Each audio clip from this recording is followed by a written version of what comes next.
Welcome to the PAC Football Report for October 24th, 2015. I'm Joe Onderko. Once again, we'll look back at Week 7 football action in the President's Athletic Conference, while also previewing Week 8 games this Saturday. With 4 weeks to play, Thomas More and Case Western Reserve remain the two lone unbeaten teams in the PAC. The Saints had to rally to defeat upset-minded St. Vincent 42-28 in Latrobe to improve to 7-0, while the Spartans used a stellar defensive effort to win at Geneva 20-7. Defending champion W&J and Westminster each stayed a game back in the loss column as the Presidents outgunned Bethany at home 66-42, while Westminster overcame an early deficit to win 24-7 at Waynesburg. Finally, Carnegie Mellon posted a 44-0 road shutout at Grove City. Teal had the weekend off. PAC Player of the Week honors on offense went to W&J senior running back Ryan Ruffing, who posted 170 yards from scrimmage and 3 scores against Bethany. Defensive laurels went to Thomas More senior defensive back Trey Wells, who recorded a pair of interceptions, including a game-clinching 9-yard pick-6 touchdown return late in the game.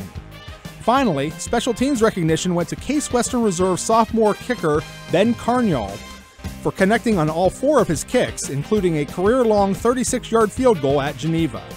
5 games are again on tap for Week 8 on October 24th. The game of the day will be under the lights in DeSanto Field in Cleveland, as 5-1 Case Western Reserve hosts 5-1 Washington Jefferson at 6 p.m. Last year, the teams met for the first time since the 1985 season, with the Presidents overcoming a halftime deficit to top the Spartans 34-24. W&J head coach Mike Sirianni knows this is a huge game for both programs, looking to remain alive for the PAC title and postseason play. Yeah, we obviously know the importance of the game. They've done a great job this year. I think they're the most improved team, maybe the most improved team in the conference. Big, strong kids. Our quarterback's playing really well, and obviously we would like to keep our chances for our PAC title alive and our chances for a bid to the NCAA playoff. Waynesburg closes its 2015 home schedule at Wiley Stadium, as the 2-5 Yellow Jackets host 1-5 Teal for Senior Day at 1:30 p.m.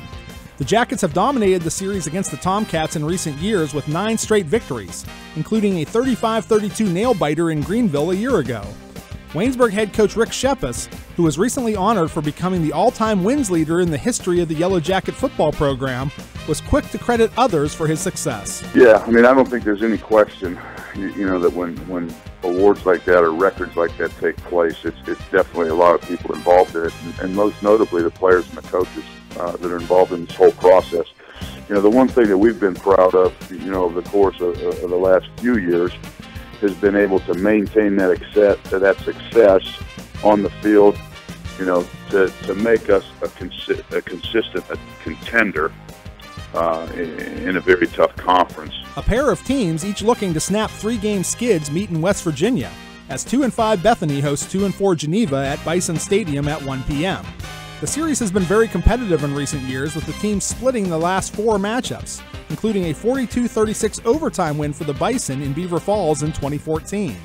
Bethany head coach Bill Garvey talks about the keys for his team to get back on the winning track. Well, we need to just stop, making the mental lack of focus mistakes that just, shift the momentum into the other team's favor. And certainly the last 3 weeks, we've been very good at doing that, making those mistakes and, allowing other teams to capitalize on those things. So, we just have to, play our game, stay focused for 60 minutes, and come out and execute the way we should be able to execute. In other action, a pair of 3-3 teams meet in Pittsburgh when Carnegie Mellon hosts St. Vincent at Gessling Stadium at 1 p.m. The teams have split their meetings over the past 2 years, with the Bearcats prevailing 38-31 in Latrobe last season. Finally, 0-6 Grove City hosts 7-0 league co-leader Thomas More at Thorne Field with a 1:30 p.m. kickoff. The Saints have captured 9 of the 10 all-time meetings between the programs, including a 64-7 decision in Kentucky last year. Westminster has the weekend off. That's all for this edition of the PAC Football Report. Remember, for the latest news and information on your favorite team, log on to the conference website at www.pacathletics.org. You can also follow us on social media via Facebook, Twitter, and Instagram, with links available at the website. I'm Joe Onderko. Thanks for listening, and we'll see you at the stadium.